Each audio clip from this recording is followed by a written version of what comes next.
Hey folks, Professor Gray here, ready to do some Chapter 10 extra practice.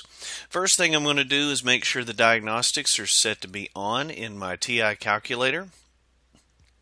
To do that, I press second and the number 0. I can press the X to the negative first button, scroll down a little ways, get the diagnostic on, press enter twice, now it says done. Now I'm all set. Alright, over to my extra practice problems. Number 1 says, the table below shows regular and premium gas prices at randomly selected Connecticut gas stations a few years ago. Construct a scatter plot for the data using a graphing calculator. Alright, first thing we've got to do is put those numbers in my calculator. Press Stat and Enter to go to my list, clear out any old list, and then put the regulars in list 1, the premiums in list 2.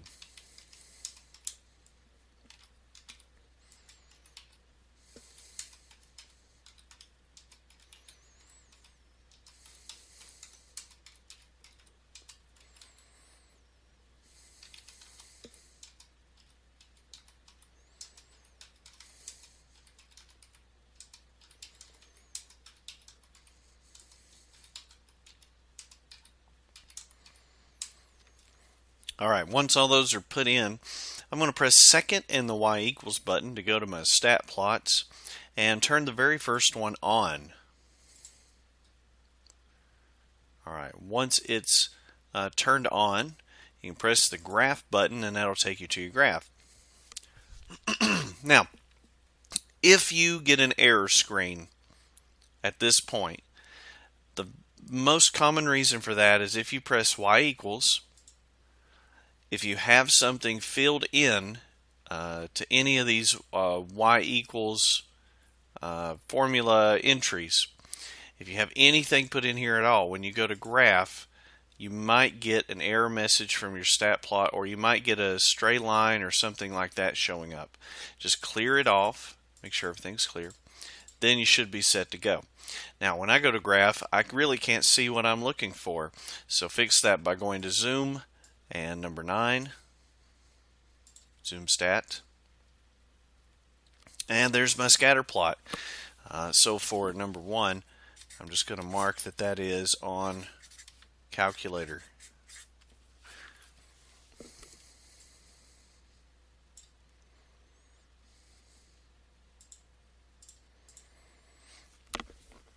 Number 2, which of the following scatter plots show the strongest linear correlation? Well, the stronger the linear correlation, the closer the scatter plot dots are going to look like a line. So we're really looking for the graph that is closest to a line. And if you look at all three of these, it looks to me like the one on the left shows the strongest linear correlation. It's the closest to a straight line, if you were to try to connect those dots or get the idea of the pattern. So the one on the far left. Number 3, which of the following variables have positive correlation, negative correlation, or no correlation? Here are outside air temperatures and energy used to heat homes. Now you can tell if it's positive, negative, or no correlation by thinking about what happens as one increases. If one goes up and the other one goes down, then it is negative. If one goes up and the other one goes up, then it is positive. If one goes down, the other goes down, then it's also positive. If they really have no correlation at all, one going up or down really doesn't affect the other one, then that's no correlation. So for this one, outside air temperatures, the energy used to heat homes. Okay, well, as the outside air temperature goes up,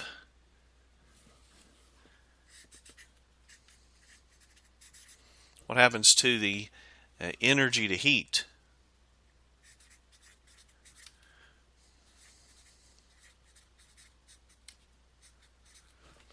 Well, as it gets hotter outside, you don't have to heat your home as much, so you use less energy to heat your house. Same thing if they go down. If the temperature goes down outside, it gets colder, then you have to use more energy to heat your home. So these are negatively correlated. They have a negative correlation. There we go.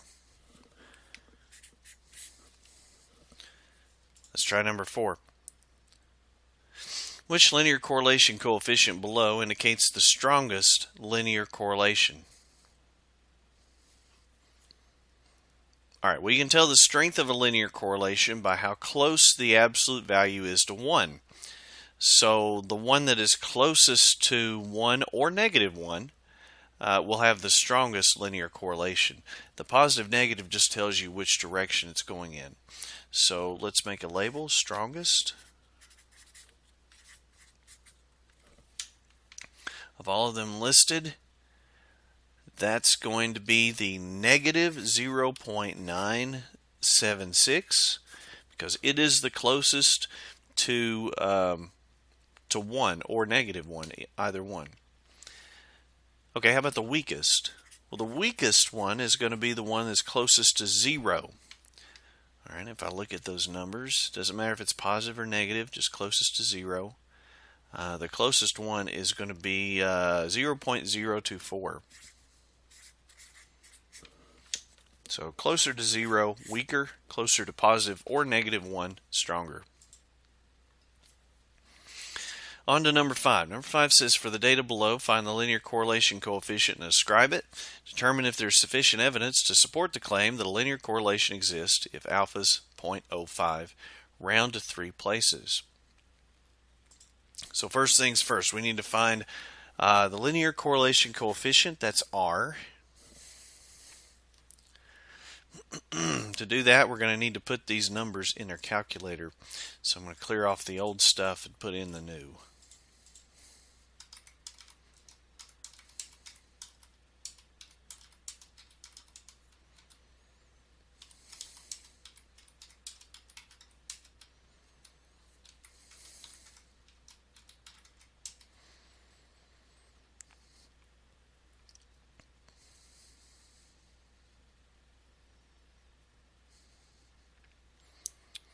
Alright, now over to Stat, Calc, and Linear Regression A plus BX.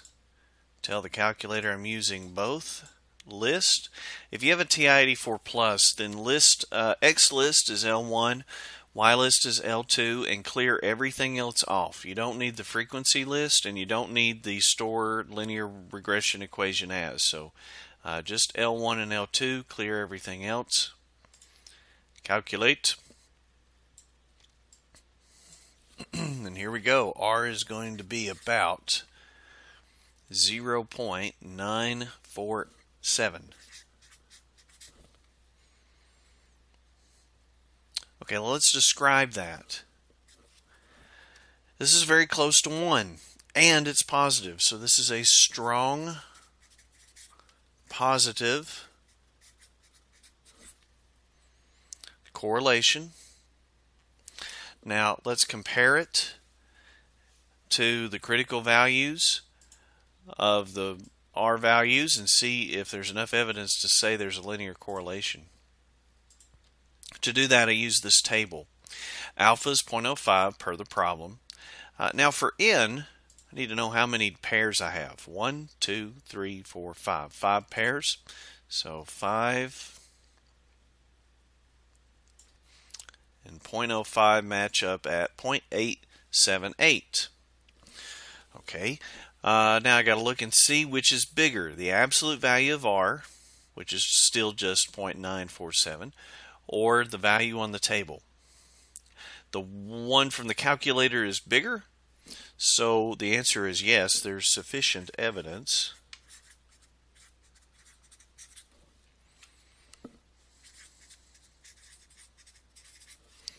that a linear correlation exists.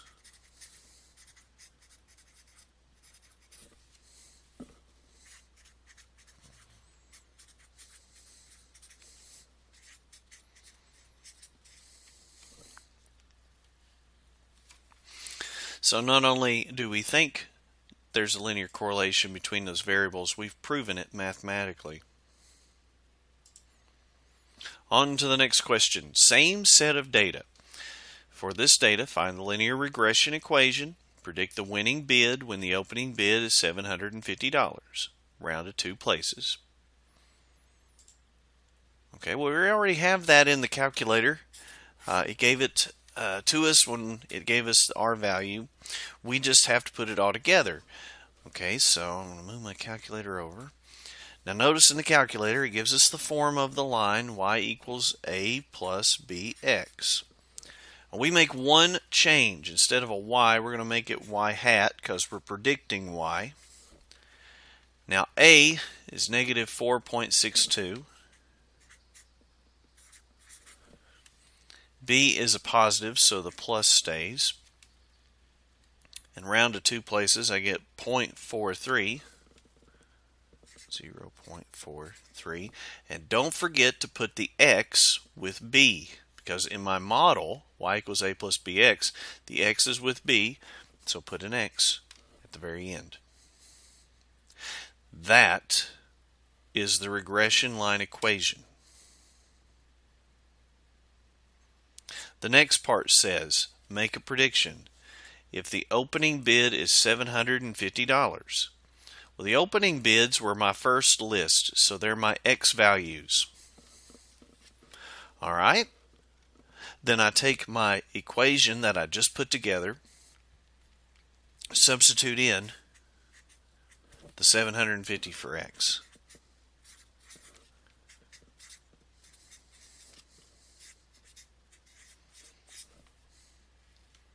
Just like that.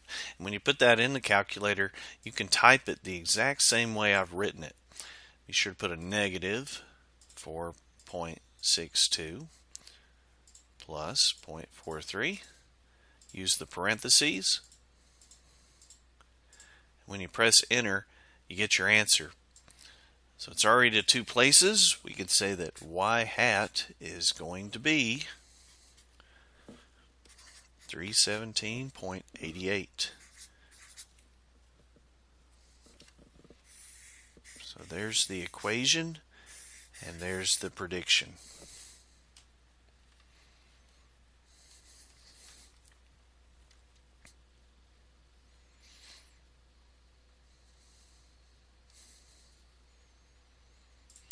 Let's do number 7. Same data. So we don't have to change that. For the data below, find and interpret the coefficient of determination and round to 3 places.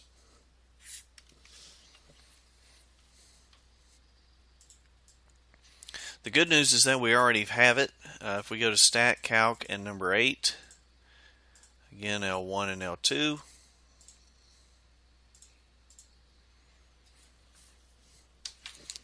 right above R we have R squared, which is the coefficient of determination. So R squared is approximately 0.897.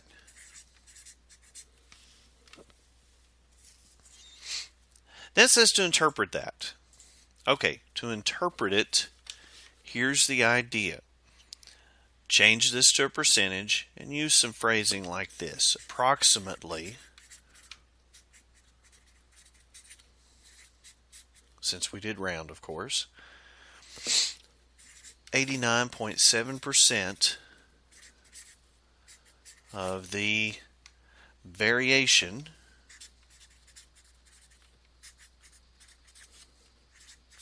of the Y variable winning bids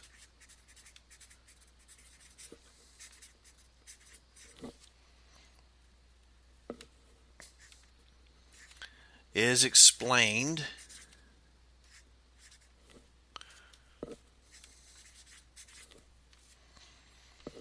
by its linear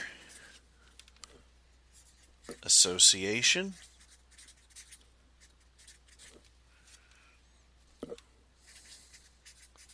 with the X variable opening bid.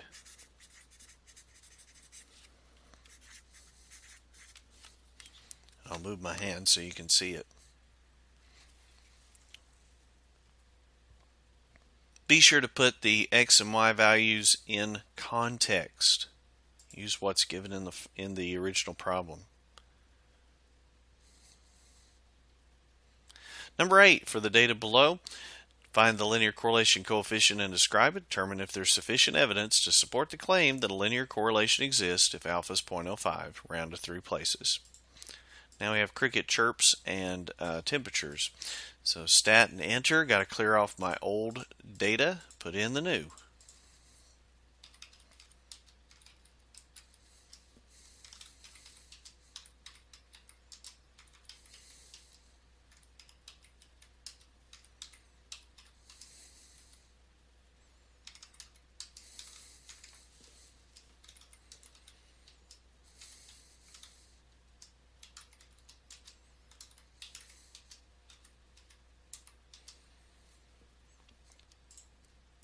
Once that's in, stat, calc, and number 8.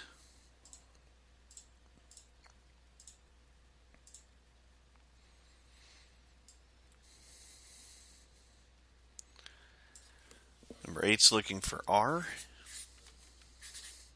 3 places. So that's 0.912. All right, that's really close to 1. So this is a strong positive correlation. Let's compare it to the critical value from the chart and see if there's enough evidence to say for sure that there's a linear correlation. The number of pairs is 1, 2, 3, 4, 5, 6, 7. So I'm comparing it to 0.754. 0.912 is definitely bigger than 0.754. Again, I'm looking at the absolute value of R. If the one from the calculator is bigger, well, it's absolute value anyway, then there is sufficient evidence.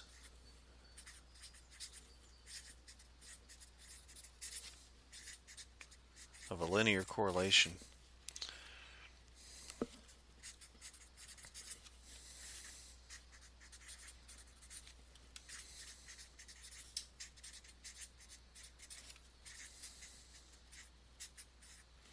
So a line would connect the dots in the scatter plot pretty well. That's number 9. Or excuse me, number 8. Number 9 is up next. Same data. It says find the linear regression equation and predict the number of cricket chirps for a field with a temperature of 72 degrees, round to 1 place. All right. We already have that. We have it here in our calculator readout. We just have to assemble it.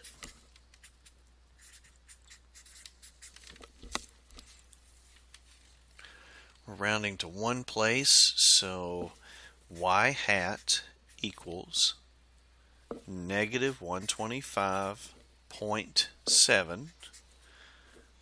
B is positive, so keep a plus. If it were negative, I'd make it a minus. 14.3, and don't forget the x on the end. It's very important that you include it. That is the linear regression equation. All right, first part of the problem's done. Next part of the problem says predict. Predict if the temperature is 72. Temperature is my first list, so that goes in for x. All right, y hat's going to be negative 125.7 plus 14.3, and then in parentheses, that's where the 72 goes. I type it in just like it's shown here. The negative button goes first.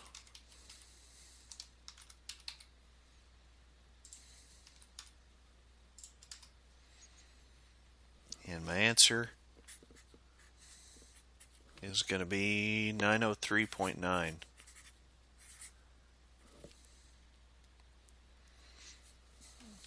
Chirps per minute.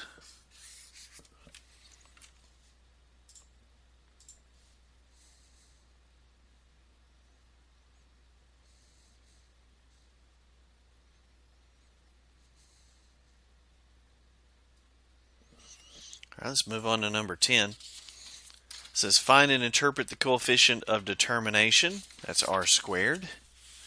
And round that to 3 places.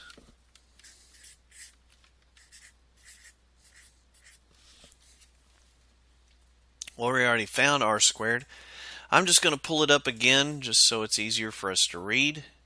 And in case you've forgotten how to find it. It's right above r. There it is. So 0.831.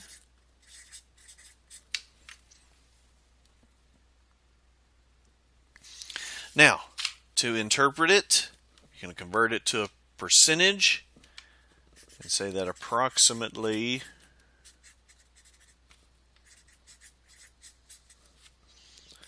83.1% of the variation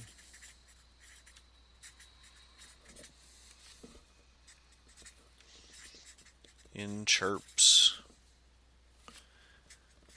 is explained by its linear association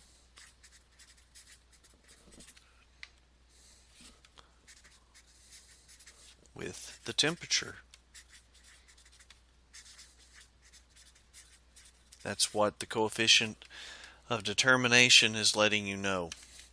How good a job this linear relationship is at predicting and explaining what's going on between the variables.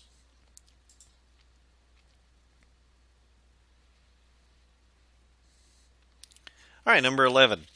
For the data below, find the linear correlation coefficient and describe it, then determine if there's sufficient evidence to support the claim that a linear correlation exists with alpha equal to 0.05.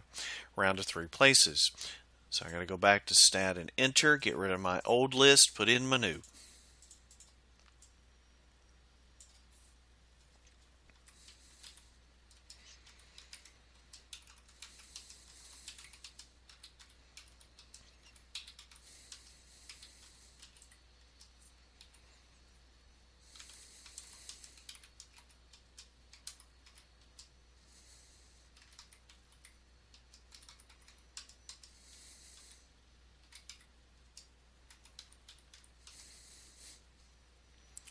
Once all those are in, it also doesn't hurt if you're on a test to go back through and make sure you put them all in correctly. And go to Stat, Calc, number 8. Be sure to put in L1, L2. Remember TI-84 plus silver people. Clear out the frequency list and the store equation part. Just the first two is all you need. And R is at the very bottom.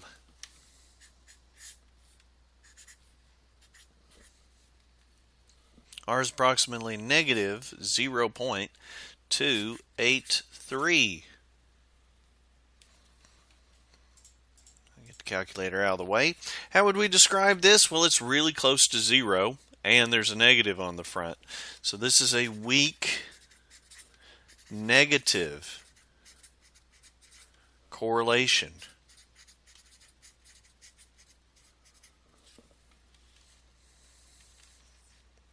Here we go, almost ran out of room. So it's weak negative. Well, let's test it against the critical value and see if we can say there's a linear relationship. We have 1, 2, 3, 4, 5, 6, 7 cars. 7 pairs. So go to 7.05. Now remember, I'm comparing the absolute value of R. So that would be 0.283. Ignore the negative. Which one's bigger? Well, the one from the table is actually bigger. When that happens, here's what we say. There is insufficient evidence, or there's not enough evidence. Just like in hypothesis testing, there's insufficient evidence that a linear correlation exists. So we cannot say with any mathematical certainty that a line would work in connecting the dots on the scatter plot or explaining this relationship. Looks like a curve would probably do a lot better job of explaining things. All right, that's number 11. Number 12, last one. For the data below, it's the same data. Predict the rear repair cost when the front repair cost is $1,354. Round to the nearest dollar. When making predictions, we only use the equation if there's enough evidence to say a linear correlation exists. In this example, we can't say that. So here's what you do instead.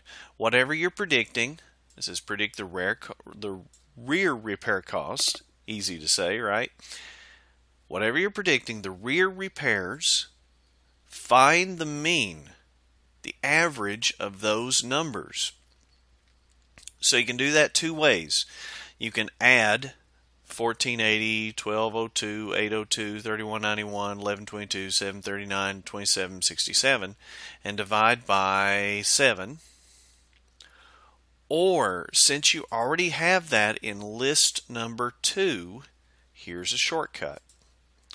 I can go to Stat, Calc, and number 1, 1var Stats, and tell 1var Stats that I want to find the statistics for list 2.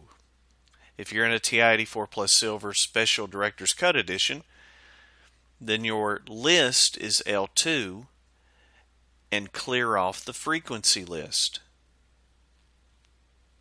Then hit enter. So the calculator will find the statistics for list 2, and at the very top, X bar is the mean. Let's round that to the nearest dollar. That'd be 1615. So 1615, $1,615. Now for the symbol, even though the calculator says it's X bar, it doesn't know any better. The rear repairs are the Y's. So instead of X bar, we make this Y bar. So Y bar is $1,615. That's the best prediction that we can make given what we know about linear regression.